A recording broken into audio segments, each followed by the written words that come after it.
नमस्कार दोस्तों, हमारी आज की कहानी है भैया भाभी। आपके बच्चे आपकी जिम्मेदारी हैं, मेरी नहीं। रजनी पढ़ाई में बहुत ही होशियार है। वह घर के कामों में भी बहुत ही तेजस्वी है। रजनी की पढ़ाई पूरी होने के बाद प्रतियोगी परीक्षा की तैयारी कर रही थी। ऑफिसर की भर्ती का इंटरव्यू भी क्लियर हो गया था, लेकिन उस भर्ती पर किसी ने केस कर दिया और सबकी ज्वाइनिंग रुक गई। पर रजनी ने हिम्मत नहीं हारी, वो मेहनत करती रही। इसी बीच एक अच्छे घर से रिश्ता आ गया और रजनी के पापा उस पर शादी के लिए दबाव बनाने लगे। रजनी ने भी पिता से साफ कह दिया, पापा कुछ दिन की तो बात है, मेरे कुछ एग्जाम पास हो गए हैं, सिर्फ रिजल्ट तक रुक जाइए, बाद में आप जिससे बोलेंगे शादी कर लूँगी। पर बेटा अभी सिर्फ सगाई करेंगे, जब तुम नौकरी जाने लगोगी तब ही हम शादी करेंगे। ये रिश्ता अच्छा है, तुम बस मेरी इतनी सी बात मान लो। इतना कह उसके पिता ने मायूस चेहरा बना लिया। पिता को इस तरह मायूस देख रजनी ने सगाई के लिए हाँ कर दी, इसी शर्त पर कि शादी ज्वाइनिंग आने के बाद ही होगी।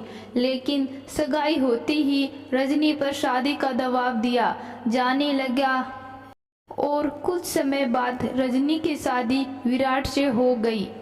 विराट सरकारी नौकरी पर था। घर में उसके माता पिता थे और घर से कुछ ही दूरी पर विराट के भैया भाभी दिवेश पूनम रहते थे, जिनके 2 बच्चे थे, 5 साल की रिया और 8 महीने का वेदांशु। दिवेश और पूनम नौकरी करते थे, इसलिए सुबह ही बच्चों को दादा दादी के पास छोड़ जाते और ड्यूटी से आकर कुछ देर घर पर आराम करते और सीधा रात में ही वापस आते। एक दिन शाम को पूनम और दिवेश बच्चों को लेने आए, तब रजनी के खाने की तैयारियां कर रही थी। उसे देख जेठानी जी ने फरमान दे दिया, रजनी हम भी आज यही खाना खाएंगे। सुना है तुम बहुत बढ़िया खाना बनाती हो, और हाँ मैं तुम्हारी मदद भी कर देती, लेकिन ड्यूटी से थक कर आई हूँ। इतना सुन सासू माँ बोल पड़ी, हाँ तो क्या हुआ, जहाँ इतने लोगों का खाना बन रहा है वहाँ तुम दोनों का भी सही। रजनी को समझ नहीं आया क्या बोले, लेकिन वो मन में सोच रही थी कि ये तो सिर्फ ड्यूटी कर थक जाती है और यहाँ सुबह से शाम तक इतने लोगों को खाना मैं बनाती हूँ, इनके बच्चे मैं रखती हूँ, लेकिन मेरी थकावट किसी को नहीं देखती। इसके बाद रजनी ने सबके लिए खाना बनाया और सबको खिलाया। खाना खाते समय रिया बोल पड़ी, वाह चाची बहुत अच्छा खाना है। पूनम ने मुस्कुराकर कहा, हाँ बेटा मैं सोच रही हूँ कल से तुम्हारा टिफिन तुम्हारी चाची से ही पैक करवा लूँ, कम से कम इसी बहाने तुम खा तो लोगी।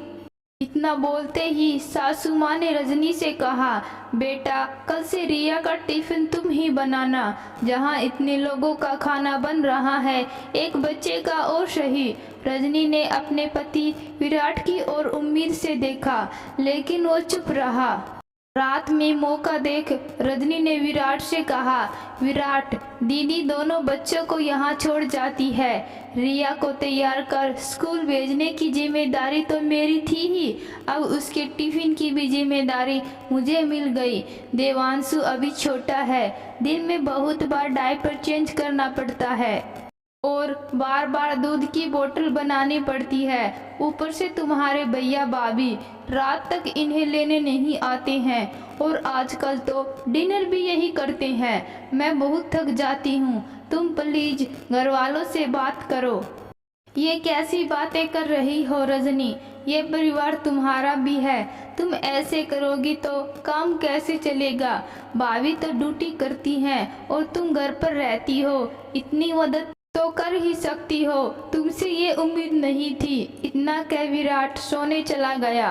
पर रजनी को नींद न आई, वो रोती रही और सुबह जाकर उसकी आंखें लगी, तब तक उठने का समय हो गया। वो उठी और फिर से काम में लग गई। आज सिर में बहुत दर्द था तो नाश्ते में दलिया ही बना दिया। कुछ देर में पूनम और दिवेश बच्चों समेत आ गए और बोले, रजनी आज हम लेट उठे थे, नाश्ता यही करेंगे, जल्दी से कुछ अच्छा बना दो। पर दीदी आज मेरी तबीयत खराब है, इसलिए बस दलिया ही बनाया है, अब मुझसे कुछ और करने की हिम्मत नहीं है।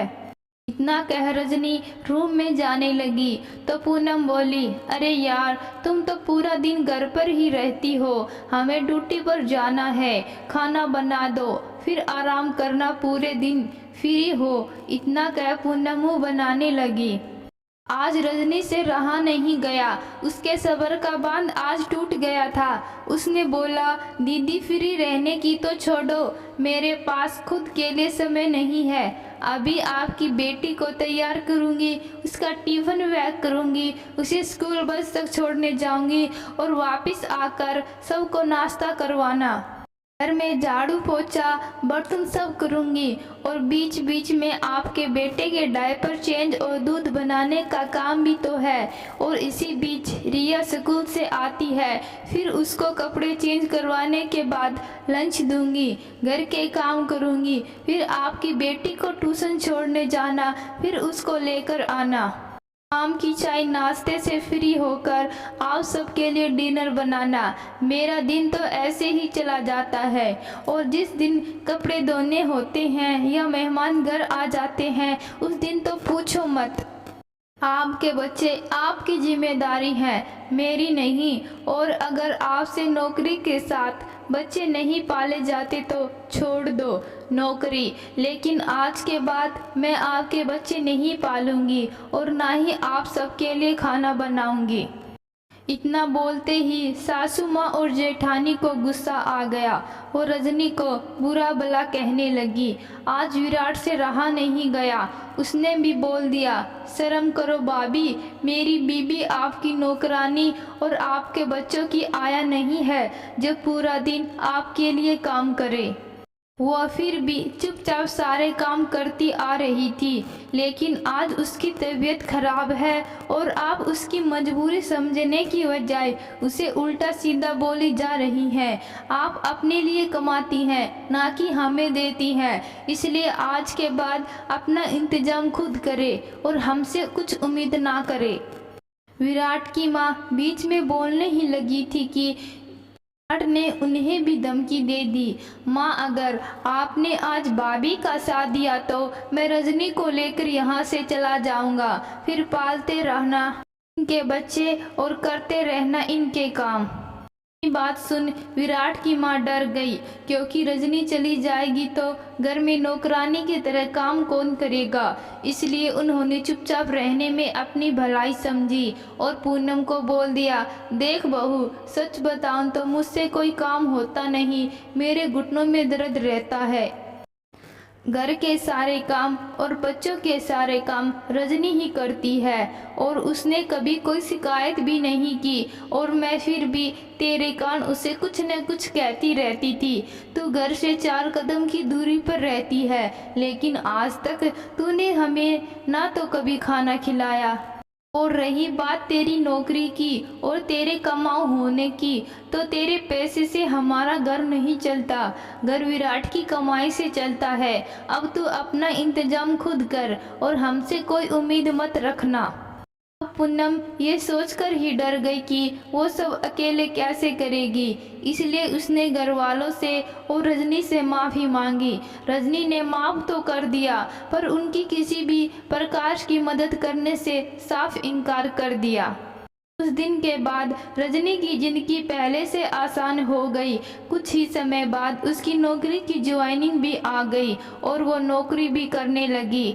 उसकी जेठानी से कुछ भी संभला नहीं तो उन्होंने घर आकर रजनी को समझाने की कोशिश की, लेकिन इस बार रजनी ने ये कह मना कर दिया कि भाभी अब मैं भी नौकरी करती हूँ, इसलिए अब मैं आपकी कोई मदद नहीं कर सकती, और हाँ, मैं आपकी तरह अपनी जिम्मेदारियाँ दूसरों पर नहीं डालती।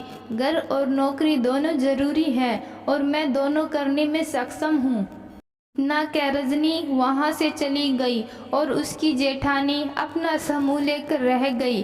तो दोस्तों, विराट ने अपनी पत्नी का साथ देकर सही किया या गलत, कमेंट बॉक्स में ज़रूर बताना। कहानी अच्छी लगी, कहानी को लाइक शेयर और चैनल को सब्सक्राइब ज़रूर करना। धन्यवाद।